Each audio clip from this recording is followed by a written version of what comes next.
আলুর পরোটা অনেক রকম পদ্ধতিতে বানিয়ে খেয়েছেন, তবে এইভাবে একবার বানিয়ে খাবেন, দেখবেন একবার খাওয়ার পরে কিন্তু মুখে স্বাদ লেগে থাকবে। আর এই পদ্ধতিতেই আপনারা সবসময় কিন্তু বানানোর চেষ্টা করবেন। তো নমস্কার বন্ধুরা, মনীষা রান্নাঘরে সবাইকে স্বাগত। প্রতিদিনের মতো চলে এলাম আবারও একটা রেসিপি নিয়ে, আশা করি আপনাদের বেশ ভালো লাগবে। আর আজকে আমি নিয়ে চলে এলাম নরম তুলতুলে আলুর পরোটা, আর এটা কিন্তু খেতে ভীষণই ভালো লাগে।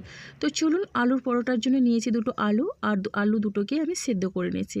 আলুগুলোকে কিন্তু একটা আলু কেটে আমি দু টুকরো করে নিয়েছি, মোট দুটো আলু 4 টুকরো।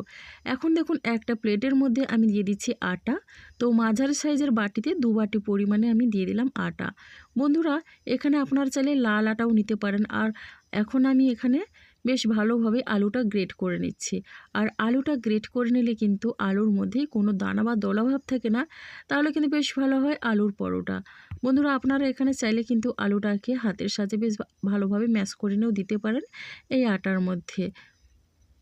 তো অনেক রকমভাবে আপনারা আলুর পরোটা খেয়েছেন। তো আমার চ্যানেলে অনেক রকমের আলুর পরোটা দেওয়া আছে, তবে এটা একেবারে অন্যরকম। তো এইভাবে একবার হলেও ট্রাই করবেন, দেখবেন ভীষণই খেতে ভালো লাগে এই আলুর পরোটা। তো দেখুন, এখন কিন্তু এখানে আমার আলুগুলো গ্রেট করা হয়ে গেল, আর খুব সুন্দরভাবে গ্রেড হয়েছে।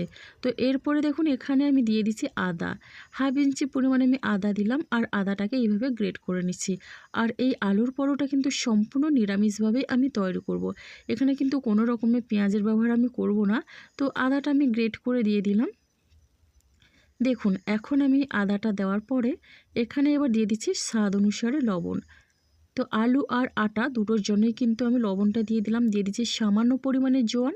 আর জোয়ান দিলে কিন্তু হজমে বেশ ভালোভাবে সাহায্য করে, আর খেতেও লাগে অসাধারণ। এবার ভাজা মশলা দিলাম। ভাজা মশলার মধ্যে জিরে, ধনে আর মৌরি আছে। দিয়ে দিলাম গরম মশলা গুঁড়ো, আর দিয়ে দিচ্ছি এখানে তেল। তো এই হাতাতে আমি দিয়ে দিচ্ছি এখানে প্রায় 2 হাতার মতো তেল। এবার তেলটা দিয়ে কিন্তু এটা বেশ ভালোভাবে মিশিয়ে নেব। তবে হ্যাঁ, এখানে আমি একটু ঝালের জন্যে চিলি ফ্লেক্সের ব্যবহার করছি। তো বন্ধুরা, আপনারা চাইলে কিন্তু এখানে কাঁচা লঙ্কা কুচিও দিতে পারেন, তবে আমি আজকে একটু চিলি ফ্লেক্স দিলাম। এবার সব উপকরণ দিয়ে বেশ ভালোভাবে আমি মিশিয়ে নিলাম। এখানে কিন্তু প্রথমেই জল দেওয়া যাবে না, যেহেতু আলুটা আছে। আমি প্রথমে এইভাবে মেখে নিলাম। তো শুধু আলু দিয়ে কিন্তু সুন্দর একটা ডো রেডি হয়ে এসছে, তবে একটু জলের প্রয়োজন, তাই একটু জল দিলাম। খুবই অল্প পরিমাণে জল দিয়ে কিন্তু আমি এটা মেখে নেব। খুব সুন্দরভাবে আলু আটা মেখে একটা নর্মাল ডো আমি তৈরি করে নিয়েছি। তো বন্ধুরা দেখুন, ডোটা আমার রেডি হয়ে গেল। ডোটা কিন্তু এখন আমি অল্প তেল দিয়ে দিচ্ছি, আর তেলটা দিয়ে ডোটার গায়ে এইভাবে মাখিয়ে দিলাম। এবার আমি এটা রেস্টে রেখে দেব মিনিমাম 5 থেকে 7 মিনিটের মতো। যেহেতু হাতের সময় কম, আমি 5-7 মিনিটের মতো রেখে দিচ্ছি। আপনারা চাইলে কিন্তু এখানে 10 মিনিটের মতো রাখতে পারেন, সেক্ষেত্রে কোনো অসুবিধা নেই। এবার দেখুন, আমি এখানে 5 মিনিট পরে ফিরে এলাম। এবার আমি আটার ডোটাকে আবারও এইভাবে একটু মেখে নিচ্ছি। তো দেখুন, এখান থেকে কিন্তু আমি লেচি কেটে নেব। যখনই আলুর পরোটা খেতে ইচ্ছে করবে, একবার হলেও এই পদ্ধতিতে ট্রাই করবেন। আর কেমন লাগলো কমেন্ট করতে ভুলবেন না। আপনাদের একটা মিষ্টি কমেন্ট কিন্তু আমাকে অনেকটা উৎসাহ দেয় নতুন নতুন রেসিপি বানানোর জন্য। এখন আমি এই পরোটাগুলো বেলে নেব। তো প্রথমে আমি একটু আটা দিয়ে বেলে নিচ্ছি। তো দেখুন, এখন আমি আটা দিয়ে এইভাবে বেলে নেব, আর প্রথমে কিন্তু একটু বড় করে আমি বেলে নেব। বন্ধুরা দেখুন, এখানে কিন্তু আমার এই রুটিটা রেডি হয়ে গেল। প্রথমে একটা রুটি রেডি করে নিয়ে এখানে আমি দিয়ে দিচ্ছি তেল, আর এই তেলটাকে বেশ ভালোভাবে আমি ব্রাশ করে নিচ্ছি। এখানে চাইলে যে কোনো তেল দিয়ে এই পরোটাটা ভেজে নিতে পারেন। তেলটা দেওয়ার পরে দেখুন, এখানে আমি দিয়ে দিচ্ছি ওপর থেকে কর্নফ্লাওয়ার। এখানে আমি কর্নফ্লাওয়ারটা নিয়ে নিচ্ছি। এবার কর্নফ্লাওয়ারটাকে এইভাবে আমি ছাঁকনি দিয়ে রুটিটার চারিদিকে বেশ ভালোভাবেই ছড়িয়ে নিচ্ছি।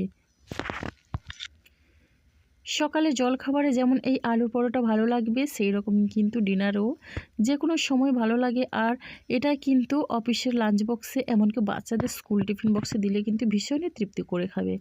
বন্ধুরা দেখুন, এখানে কিন্তু প্রথমে আমি এইভাবে তেল দিয়ে একটু কর্নফ্লাওয়ার ছড়িয়ে দিলাম। এরপর এইভাবে ভাঁজ করে নিচ্ছি। দেখুন বন্ধুরা, এই পদ্ধতিতেই ভাঁজ করবেন। খুবই সহজ একটা পদ্ধতি, আর অল্প সময়ের মধ্যে কিন্তু রেডি হয়ে যায়। আর যে কেউ কিন্তু একবার দেখার পরে খুব সহজেই এই আলুর পরোটাগুলো তৈরি করতে পারবে। তো দেখুন, এইভাবে করে কিন্তু আমি তৈরি করে নিলাম। আর ভীষণই ভালো লাগে এই পদ্ধতিতে আলুর পরোটা বানালে। তো বন্ধুরা, এটা কিন্তু লাচ্ছা আলু পরোটা বলতে পারেন। তো এখন দেখুন, আমি এবার আবারও একটা তৈরি করে দেখিয়ে দিচ্ছি আপনাদের বোঝানোর সুবিধার্থে। একই রকমভাবে আবারও একটা রুটি তৈরি করে নিয়ে উপর থেকে এইভাবে আমি একটু তেল ব্রাশ করে নিলাম। এবার দেখুন তেলটা বেশ সুন্দরভাবে ব্রাশ করা হয়ে গেছে। এখন উপর থেকে এইভাবে আমি কর্নফ্লাওয়ার ছড়িয়ে নিচ্ছি। আর এইভাবে আলুর পরোটা একবার হলেও বানিয়ে খান, গ্যারেন্টি দিয়ে বলতে পারি এইভাবে আলুর পরোটা খেলে কিন্তু এটাই মুখে লেগে থাকবে, এতটাই বেশি ভালো লাগে এটা খেতে। তো বন্ধুরা দেখুন আবারও একটা আমি এইভাবে ভাঁজ করে নিলাম।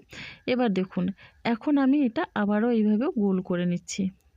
ভীষণই সুন্দর একটা পদ্ধতি, খুব সহজেই কিন্তু যে কেউ এটা বানিয়ে নিতে পারবে। তো বন্ধুরা দেখুন এখানে কিন্তু আমি বেশ কয়েকটা প্রথমেই রেডি করে নিয়েছি। এবার বাকিগুলো একই রকম পরে আমি বেলে দেখিয়ে দেব বা তৈরি করে দেখিয়ে দেব। তো দেখুন এখন আমি একটা করে বেলে নিচ্ছি।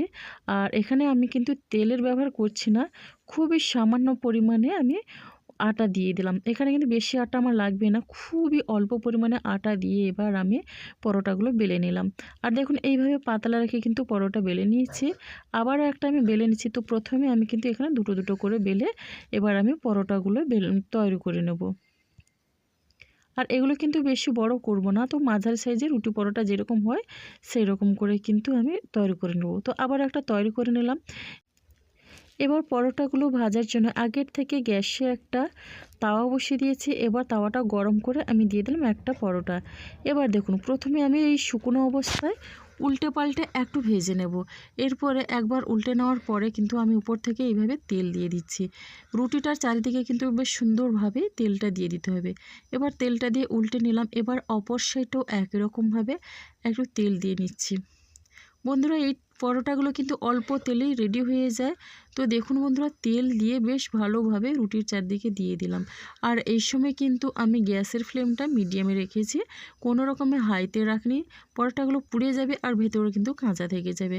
তো দেখুন এইভাবে উল্টে পাল্টে একটু লাল লাল করে ভেজে নিচ্ছি। আর পরোটাগুলো কিন্তু ফুলতে শুরু করেছে। এই পরোটাগুলো কিন্তু ভীষণই টেস্টি হয়। তো বন্ধুরা দেখুন এখন আমার এখানে একটা পরোটা রেডি হয়ে গেছে। আর এখন আমি পরোটাটা তুলে নিচ্ছি। একই রকমভাবে আবারও একটা আমি পরোটা তৈরি করে নেব। কোনো রকমে পুর ভরার ঝামেলা ছাড়াই কিন্তু মাত্র কয়েক মিনিটের মধ্যে রেডি হয়ে যায় এই আলুর পরোটা। তো দেখলেই অবাক হবেন বন্ধুরা, খুবই সহজ পদ্ধতিতে তৈরি করে নিলাম আলুর পরোটা। একবার হলো আপনারা ট্রাই করবেন। তো দেখুন বন্ধুরা এখন আবারও একটা এইভাবে অল্প অল্প তেল দিয়ে উল্টে পাল্টে আমি ভেজে নিচ্ছি। আর এগুলো কিন্তু বেশি না ফুললেও একটু একটু করে খুব সুন্দরভাবে ফুলছে। তো দেখুন বন্ধুরা এখন আমি এটাও একই রকমভাবে একটু লাল করে ভেজে নেব। আর শীতের সকালে কিন্তু গরম গরম এই আলুর পরোটা থাকলে আর কোনো কিছু প্রয়োজন হয় না, এমনকি ডিনারেও ভীষণই ভালো লাগে। আর এই পরোটাগুলো একটু মোটা করেই আমি রেডি করছি। এগুলো কিন্তু এতটাই ভালো লাগে যে দুটোর জায়গায় অনায়াসে আপনি 4টে খেয়ে নিতে পারবেন, এতটাই টেস্টি লাগে। তো দেখুন বন্ধুরা এখানে কিন্তু আমি আবারও একটা রেডি করে নিচ্ছি। তো দেখুন বন্ধুরা এখানে কিন্তু পরোটাগুলো রেডি হয়ে গেছে। প্রত্যেকটা পরোটা কিন্তু খুবই সুন্দরভাবে আমি তৈরি করে নিয়েছি। আর দেখেই বুঝতে পারছেন কতটা লোভনীয় হয়েছে। রেসিপি ভালো লাগলে লাইক শেয়ার কমেন্ট এবং সাবস্ক্রাইব করে আমার পাশে থাকবেন। নতুন বন্ধুরা এখনও যারা চ্যানেলটিকে সাবস্ক্রাইব করেনি প্লিজ সাবস্ক্রাইব করে পাশে থাকা বেল আইকনটি প্রেস করে নোটিফিকেশান অল করে দেবেন, তাহলে কিন্তু সবার আগে আপনারা আমার নোটিফিকেশান পেয়ে যাবেন। তো দেখুন বন্ধুরা খুবই সুন্দরভাবেই কিন্তু লেয়ার তৈরি হয়েছে। আর এই লাচ্ছা আলু পরোটাগুলো কিন্তু সত্যি অসম্ভব সুন্দর হয়। তো একবার হলো আপনারা এটা চেষ্টা করবেন। তো দেখুন বন্ধুরা খুবই সুন্দরভাবে কিন্তু আমি রেডি করে নিয়েছি। ভীষণই লোভনীয় হয়েছে এই আলুর পরোটা। আর এগুলো বানাতে কিন্তু খুবই সহজ লাগে, কোনো রকমে কিন্তু পুর বেরিয়ে যায় না। তো পুর ভরার ঝামেলা ছাড়াই কিন্তু খুব সুন্দর রেডি করে নিলাম। তো আজকের রেসিপিটা এই পর্যন্ত। আগামীকাল আসো আবারও একটা নতুন রেসিপি নিয়ে। আপনাদের অসংখ্য ধন্যবাদ।